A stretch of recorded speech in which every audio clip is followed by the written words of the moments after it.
I have just got home from work, walked into our garden, trug in hand, and filled it with a beautiy crinkled Savoy cabbage, slender musselburgh leeks, and freshly unearthed heritage carrots to accompany tonight's lamb casserole. Lunch was spiced pumpkin soup using my uchiki curry winter squashes, followed by late-season egremont russet apples, straight from the tree. My husband is a few miles away cutting hedges on a farm, our cat is basking under the apple tree, and our black lab puppy is resting by my side.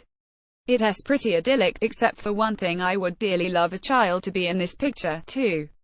Since our marriage just over 3 years ago, Ian and I, like 1 out of 7 UK couples, have been trying unsuccessfully for a family.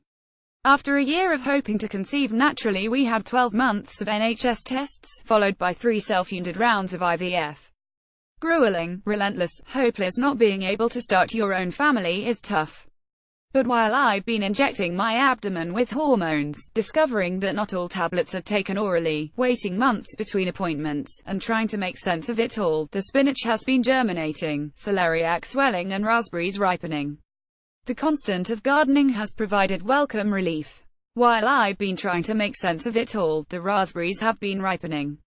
Photograph Sophia Evans for The Guardian. The recognition that horticulture provides comfort to life's mental pressures is nothing new.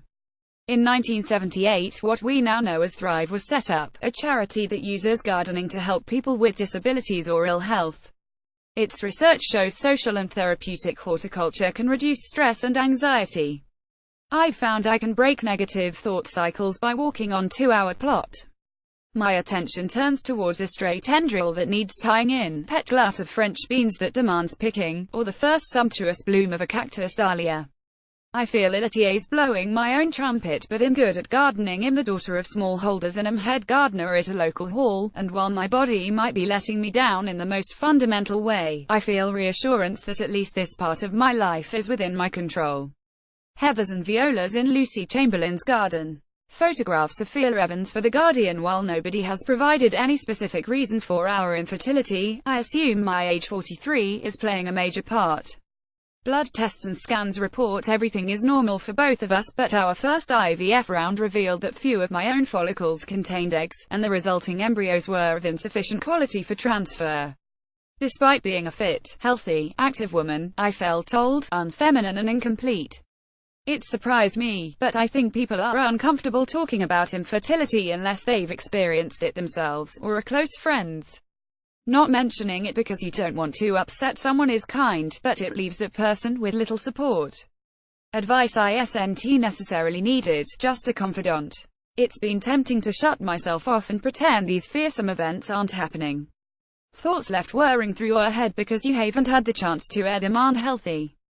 By contrast, when I step into our garden, in fingering hoe, I feel empowered. The distraction it brings is a godsend. Our lives are on hold, our savings diminished, but, hang on, that strawberry looks pretty ripe to me.